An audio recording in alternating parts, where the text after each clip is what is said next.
गरेश्वर बियाबनिफ्रायबो फैगौ 17 जानुवारियाव जानो गोनां बागुरुम्बा मोसानाय हाबाफारियाव बाहागो लानो थियारि।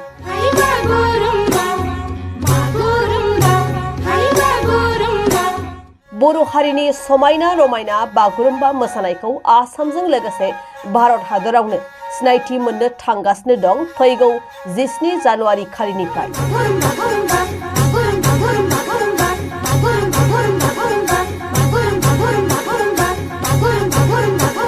मख'नो गोनांदि गुवाहाटीनि सुरु सजाय स्टुडियामाव 10,000निबो बारा लाइमोन मोसाखावरि बिथांमोनहा फैगौ 17 जानुवारि खालि मोसानो थियारि जानाय बायदिनो 44 नं गरेश्वर बियाबनिफ्रायबो मोसानो थाखाय थांनाय 8 जानुवारि खालारनिफ्राय दिनै 10 जानुवारि एबा दिनैसिम मोसानायनि तालिम होनाय जानानै थाङो।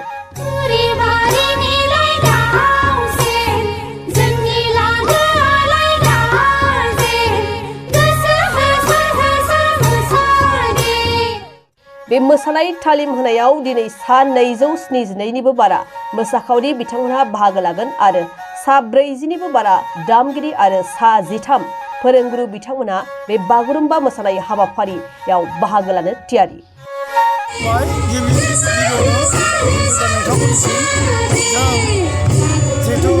आसाम गभर्नमेन्टनि दैदेननायाव बागुरुम्बा बोसोरनिफ्राय सुबिदा खालामदोंमोन बागुरुम्बा बे बागुरुम्बा फैयै फैयै सिमां नङा मोगथाङाव जाफुंसिगोन। बाजार थांगासिनो दङ।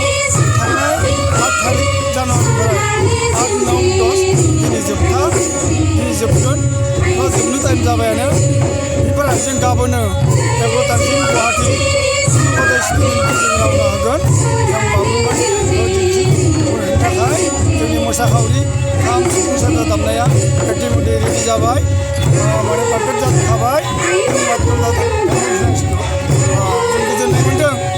दा बे जिनिसखौ जोंहा आसाम गभर्नमेन्टनि दैदेनगिरि माननीय हेमन्त बिश्व शर्मा महोदया जोंखौ सुबिदा होनो थाखाय जों हारिमु बिफाननिफ्राय हारिमु सिबिग्रा बिथांमोना आरो दैदेनगिरि बिथांमोना बे सुबिदाखौ होनो थाखाय जों बर'नि बागुरुम्बाखौ जों अल बिश्वआवनो जों माने दिन्थिफुंनो हासिगोन होननानै जों माने सानबाय।